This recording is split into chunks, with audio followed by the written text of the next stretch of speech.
Twins. Josh Billings. Chapter 1. Twins. A shortish, simple word. But what does it really mean?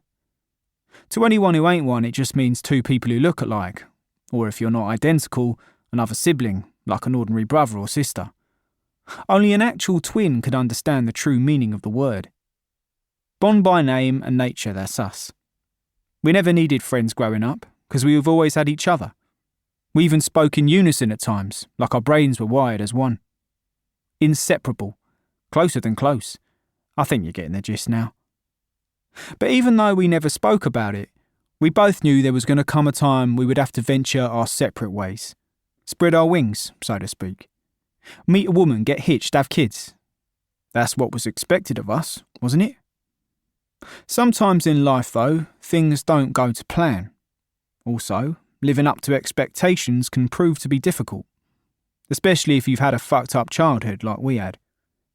Issues from the past can fester in your nut, like a rapidly growing brain tumour, which results in you acting impulsively and doing silly things like hurting people very badly. Anyway, enough waffling on. Our names are Beau and Bond, and this is our story. Summer 1993.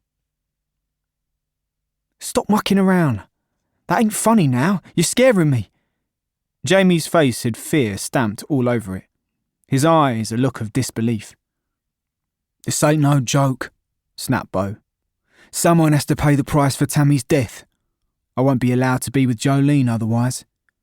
It was you who got the pills off your so-called mate. Therefore, if it weren't for you, Tammy would still be alive. Get it? But I was doing you a favour, argued Jamie. You asked me if I knew anyone who sold them. I was just being helpful. How was I to know Tammy would keel over on one?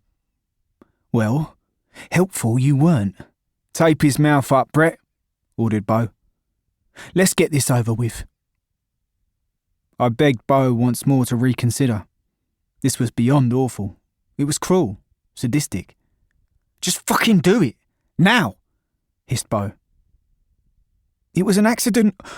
I'm sorry, okay? Please don't hurt me. It's madness. You're my brothers and I love you, pleaded Jamie. Beau glared at me, so I shut Jamie up with masking tape. He struggled and wriggled while begging for forgiveness, even fell off the metal garden chair at one point. But Beau had tied his wrists up, so there was little he could do to stop me. We ain't related by blood. We're stepbrothers, spat Beau. And blood's thicker than water, Beau added, tying Jamie's feet to the chair. The garden was totally secluded and the neighbours were away anyway. Jamie's eyes looked sad, yet startled, like a petrified animal who knew it was about to die. I pleaded with Beau once more, to no avail. We got to do this. You know we have. Man up, for fuck's sake. Ready? On a count of 3. 1, 2, 3. I looked into the swimming pool, expecting Jamie to drown, but then he resurfaced and his head burst open, covering me and Beau with his brains, blood and gore. You not up yet?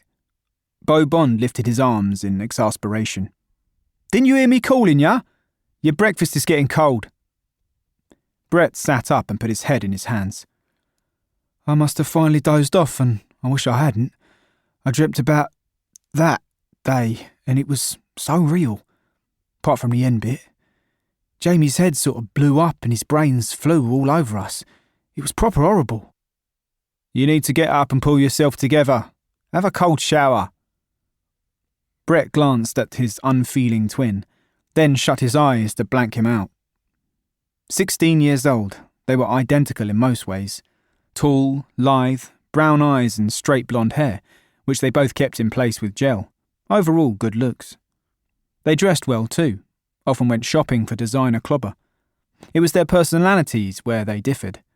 Their humour and tastes were alike, but Beau could be heartless, disassociated from any kind of feelings almost. What they'd done to Jamie hadn't affected Beau one iota, yet he was still having nightmares and feeling terribly guilty.